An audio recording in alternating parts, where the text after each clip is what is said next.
Welcome to The Explainer. Today, we're jumping right into a huge political firestorm brewing in India.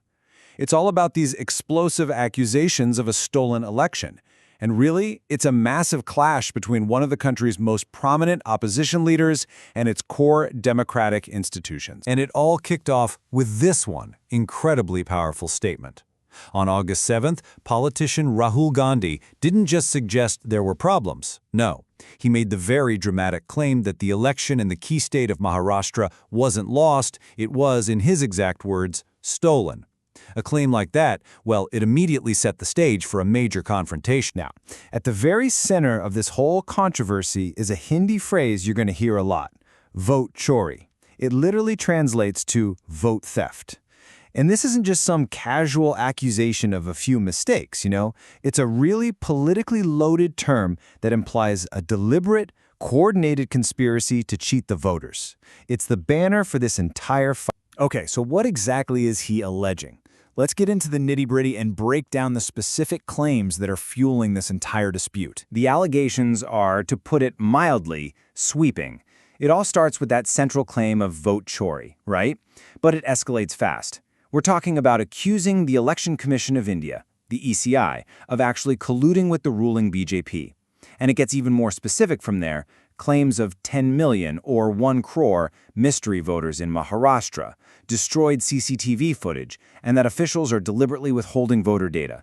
The claims even spill over into another state, Karnataka. So when the Election Commission basically said, okay, put up or shut up, give us a formal signed affidavit with your proof, Gandhi went a different way. He pointed to the oath he swore as a member of parliament, essentially arguing that his public word should be enough. And instead of that affidavit, he just doubled down on his number one demand: give us the full electronic voter list. Well, as you can imagine, the institutions and political parties on the receiving end of these claims didn't just stay quiet. Their response was just as forceful. The BJP's political comeback was immediate. First, they dismissed all the allegations as bogus and fake. But then they did something really interesting. They completely reframed the whole debate. They said, look, this isn't just about an election result. This is a calculated attack on India's most important constitutional bodies, from the Election Commission all the way to the courts. And it wasn't just broad denials. They pushed back on specific claims, too. For instance, there were allegations about 2 people being registered to vote in different states. Well, the chief electoral officer of Uttar Pradesh looked into it. The official finding?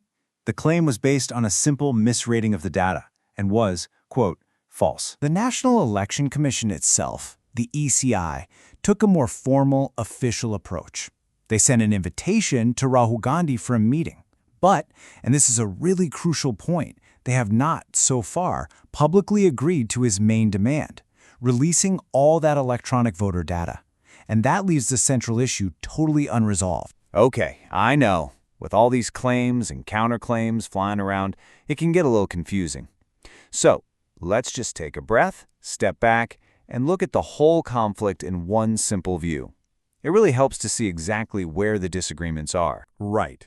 To really get a handle on where things are at this very moment, we need to map out each claim right next to its official response. And when you see it all laid out side by side like this, wow, the stalemate just becomes crystal clear.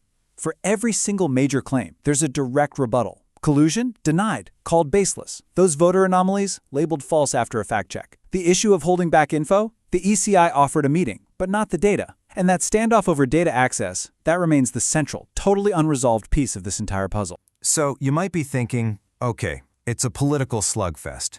But beyond all the back and forth, what's the bigger picture here? Why does this particular standoff actually matter so much? And this, right here, is the most crucial point. This whole thing goes way beyond just one election in one state. When a major political leader says the entire system is rigged and the system itself pushes back just as hard, well, the very foundation of public trust starts to get shaky. The real long-term casualty here isn't a single election result. It's people's faith in democracy itself. And that leaves all of us with a really fundamental and frankly difficult question.